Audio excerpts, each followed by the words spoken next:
Every time I go to record this video, I watch it back. I'm not happy with how it looks. I'm not happy with how I sound. This is supposed to be a fun topic. We're talking about learning Korean. We're talking about going to another country. And then I rewatch the video and I'm like, my experience with the Korean Language Institute. It's just so bad. Everyone, hello. I'm just gonna have fun with this one. Whatever. Hello and welcome back to my YouTube channel. My name is Ciaran Dillane, and I am going to be telling you about the Korean Language Institute. You might be saying, oh my God, Ciaran, I think you have a video that is exactly like this from about 1.5 years ago, and you are correct. But it's the same thing with that video. When I go back and I watch that, I'm like, that's not me. I am so clunky, I'm so boring. I want to do an updated version, especially now that I have since graduated from the Language Institute. And not only that, but I want to give my experience with this because every language institute here in Korea is going to be a little bit different. So sitting here and telling you X, Y, and Z about the Language Institute is going to be helpful to prepare you, help you figure out if this is something that you want to do. But when you go to, I don't know, like Seoul National Universities or Busan or Jeju's Korean Language Institute, and then you're thinking, wait, this is nothing like what Ciaran was saying, I want you to be prepared for that. So what is the Korean Language Institute? It is an immersive and intensive Korean language learning college program. To attend, you need a high school diploma. And then the next one's a little weird, but you need about $4,000 in your bank account. That was how much it was for me. That was the most difficult part of the entire process. I had to, get all of my money in one place, and I did have to, borrow a little money from the family. But once you are able to show your high school diploma, as well as $4,000 in a bank account, I was able to put all that paperwork in, got accepted in just a few days. It was super easy. That's pretty much it. When it comes to ages, the youngest student that I met there was 16. The oldest I met there was 35. Seems to me like it's not that difficult to get in. I shouldn't have said that because now someone's going to tell me they couldn't get in. But in my experience, it's not that difficult to get in. Why would you go to the Korean Language Institute? Because you want to learn Korean. All of the classes are taught 100% in Korean, and you are expected to answer and ask questions in Korean. When you first get there, yes, it is extremely difficult, but I promise you, you will get used to it and you will be so, so happy you learned Korean through Korean. So what can you do with the Korean Language Institute? When you finish levels 1 through 6 and you're done, what can you do? Well, you will get a certificate of completion, which you can use in your resumes. If you're an American, learning a second language, of course, is so great when you're job hunting. But a lot of people actually want to come out here to go to college, further their education. Lots of people want to do their graduate work here and even PhD work here. And when you have an understanding of Korean, it makes the experience a lot better. Not only that, but lots of colleges out here require you have a TOPIK, or a test of proficiency in Korean score of 3 or higher. We'll talk a little bit more about that later. The other thing that this can benefit is people who want long-term visas for Korea. Korean long-term visas are on a point system. For instance, I think to get like a green card here in Korea, you need 120 points. So naturally, if you have a higher score on the TOPIK, say 6, that's what native Koreans normally get, which is the highest score, you get maybe 30 points toward a long-term visa, 5 points, let's say 25. I'm making these numbers up, but so on and so forth. Another question that a lot of people ask is, what do you have to do to get out there? Like, what's the visa like? It's really easy. Students come out on a D4 visa to do the Korean Language Institute. There are 2 visas for students in Korea, if I'm not mistaken. D2 is for someone who's doing college out here or PhD work or stuff like that.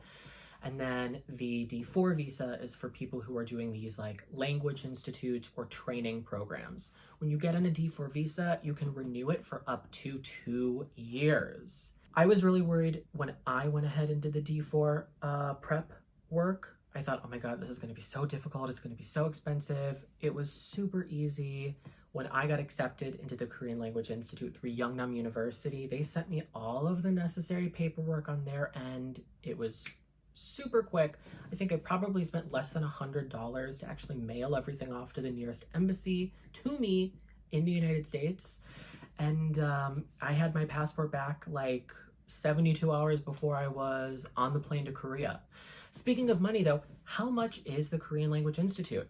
For me at Yeungnam University, 10 weeks or one session cost me about $1,200.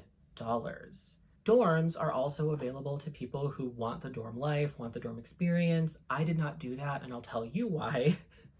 Dorm life in Korea is notoriously boring. Curfews, strict rules, roommates, no thank you. But when I did the math, initially I saw that it was cheaper to go ahead and rent my own apartment in Korea than it was to actually do the dorm life. So I thought, my own place, cheaper, no curfew, yeah, I'm gonna go ahead and get my own place. Initially, it was a lot more work up front because, I had to message people. I did luck out with my first apartment out there, but I would say it is 100% worth the work to get your own apartment. So now you're at the program, yay, congratulations, this is great. When you arrive, of course, you're gonna go to the university, they're gonna have you do lots of paperwork, they're gonna help you get your little foreign registration card, which is going to be your ID card here in Korea. The other thing that you can do if you want to, but you don't have to, is you can take a placement test. If you're someone who studied Korean before coming to Korea, I would recommend that you take the placement test. This is going to help them assess whether you need to start at the beginning level or whether you can start a little bit higher. If you've maybe studied a little bit, I would say don't even do it. Just start from the ground up. And I would also really recommend you do not cram the last few weeks before moving here to do well on the placement test. That's something that I ended up doing, and I got placed into level 2, but I did miss out on some of the fundamental things from level 1 that I'm sort of sad I missed out on, and that made level 2 and particularly level 3 very difficult for me. The other thing is I hear that level 1 is really fun, so I did feel like, I missed out on the fun, and I definitely have FOMO. So like we mentioned, it's on a scale of 1 to 6. There are 6 terms, and they're all 10 weeks long. If you fail, it's no problem. You can take a class again.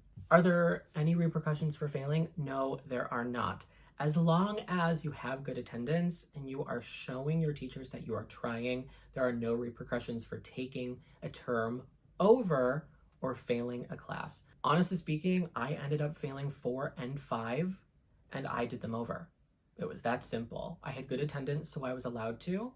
But if you don't have good attendance, sometimes they may ask you to leave, particularly because it's a very affordable way for people to get visas out here in Korea, and they don't want people working illegally while you're on a student visa. How do you fail a class if you get less than 70%?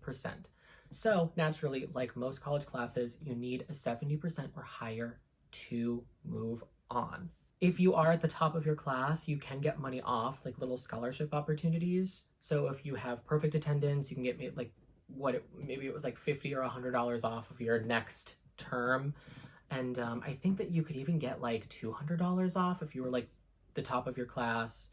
But I think that that's also going to vary from university to university. So don't hold me to that.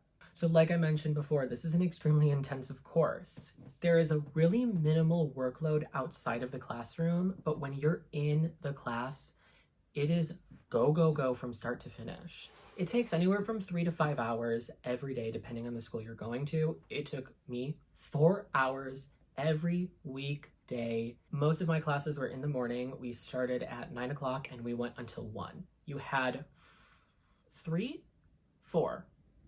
We had 3 breaks. We had 3 breaks every hour. So we had a break every hour. So that would be 1, 2, 3. That was 3 breaks, right? If I'm doing the math right. Yeah, it was 3 breaks. They were about 10 minutes long, and then you got right back to work. As I mentioned before too, it's all in Korean. So you're going to be really drained afterwards. If you are someone who is shy or doesn't like talking, this might not be the program for you because you are going to be reading out loud. You are going to be asked to interact with your classmates as well as the teacher all the time. There was not a single day I was there that I didn't read from the book aloud, have to answer questions on the spot with my teacher, or I was asked to converse with one of the students. Honestly, most days I was doing all 3 of those things. The other thing that can be a little difficult is that because it's a really intensive course, there are many quizzes and tests. Levels 1 through 3 being the kind of beginner fundamental Korean language courses. You're not expected to take that many quizzes, but when you're in levels 4 and 6, there were days that on a Wednesday I would have a quiz, Thursday I would have a test, and then Friday I would have a presentation due. Those weeks there was a lot to do outside of the classroom, but do trust me when I tell you, it was very minimal work. I really appreciated that there wasn't a lot of homework and that the actual outside of class work was very minimal because it gave me a lot of time to explore Korea, travel, make new friends. So if you're thinking, oh my God, that sounds like hell, I promise you it's not. My honest opinion, is the Korean Language Institute worth it? I would say 100% it is, particularly Yeungnam University. I chose to go to Yeungnam University in Daegu, specifically Gyeingsan. It's like right outside of Daegu, because I didn't want to be in Seoul. I wanted to be in a very, don't take this the wrong way, but I wanted to be in a regular place. I wanted to truly immerse myself in Korean culture and in the Korean language, and I thought that if I was in Seoul, I would be able to fall back on English a lot more than if I chose to go to a place like Busan or Daegu. I did have a few friends who went to school up in Seoul, and the biggest regret that they told me was, I regret not going to another city because so much English is actually spoken in Seoul that they felt like they didn't truly get the Korean experience. Now, this is all hearsay, okay? I don't live in Seoul, so I don't know, but that really is something that I thought would be beneficial for you guys to hear if you are thinking about, oh my God, do I want to be in Seoul? Do I want to go to another city? I would also say for just the whole cheap factor, Daegu was great for me. I saved a lot of money studying in Daegu rather than Seoul because the cost of living in Seoul is so expensive. If money is the concern, don't bother with Seoul. When I ran into issues with a teacher, actually when a lot of us ran into issues with a teacher, we were able to voice our concerns, we were heard, and we were given a new teacher. So I will say that Yeungnam University is a university that listens to their students and really wants the best for everyone in the Language Institute. Okay, I think that this is the winning video. I think that we got through it all right. Oh my God, this has been such a process. Thank you so much for watching this video. If you are currently in the Korean Language Institute or if you've graduated from it, tell me how your experience was and how it differed in the comments below. Feel free to like and subscribe to support this channel, and I will see you guys in my next video. Bye!